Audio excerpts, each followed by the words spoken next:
I'd been living in the house about a week when I noticed that the mailbox belonging to apartment 2 had a name slot fitted with a curious card. Printed rather Cartier formal, it read, "Miss Holiday Golightly," and underneath, in the corner, "Traveling." It nagged me like a tune. Miss Holiday Golightly, traveling. I think one of the reasons that Holly is such a figure of enduring interest is that, well, first of all, she's a self-invented character, like so many people who come to New York. She comes here and makes herself up from scratch, and she creates a figure of considerable interest. She's a party girl. She flouts the conventions of society without entirely transgressing them.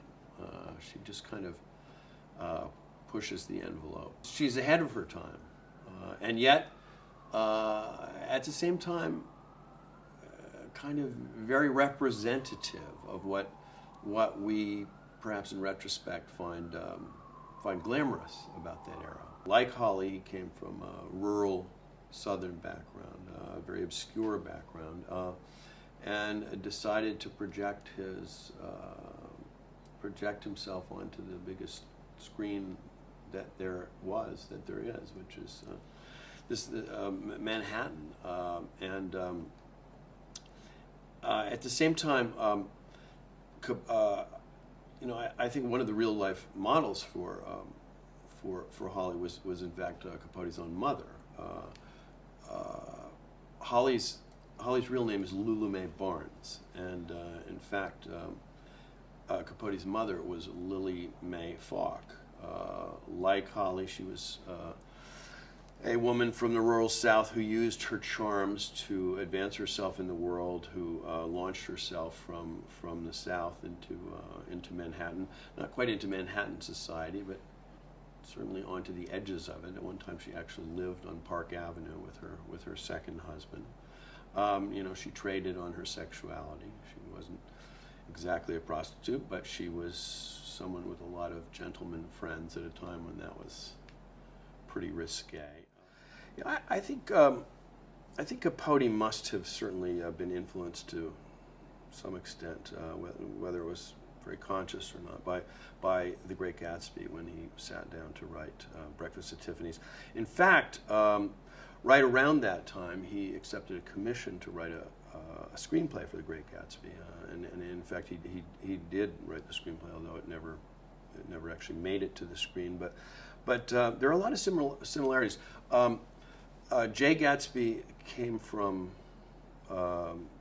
basically the middle of nowhere, just as Holly did. Made his way to New York and made himself created a larger than life figure on the stage of New York, as Holly does, to perhaps not quite on the same scale as Gatsby. Holly's not particularly interested in accumulating wealth or power, but she wants to be noticed. She wants to be somebody. She wants to be a star of a sort. And interestingly, Capote hated Audrey Hepburn in the part, at least. He didn't want her in the role. He wanted Marilyn Monroe in the role. And it's very hard for those of us who have seen the movie to imagine Marilyn Monroe, although, in fact, there are he does this. He describes Holly as a bleach blonde, which of course Marilyn Monroe was. It's hard to imagine, though, Marilyn Monroe's body squaring with Capote's description of a sort of gamin-like, waif-like figure. But I think what viewers of the movie miss is the real moral ambiguity in the book, and the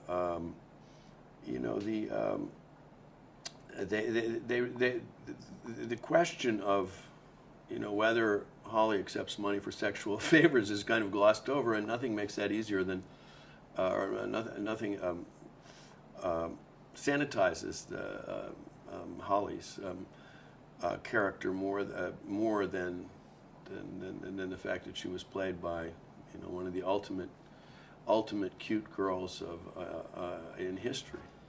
It was a warm evening, nearly summer, and she wore a slim, cool black dress, black sandals, a pearl choker. For all her chic thinness, she had an almost breakfast cereal air of health, a soap and lemon cleanness, a rough pink darkening in the cheeks. A pair of dark glasses blotted out her eyes. It was a face beyond childhood, yet this side of belonging to a woman.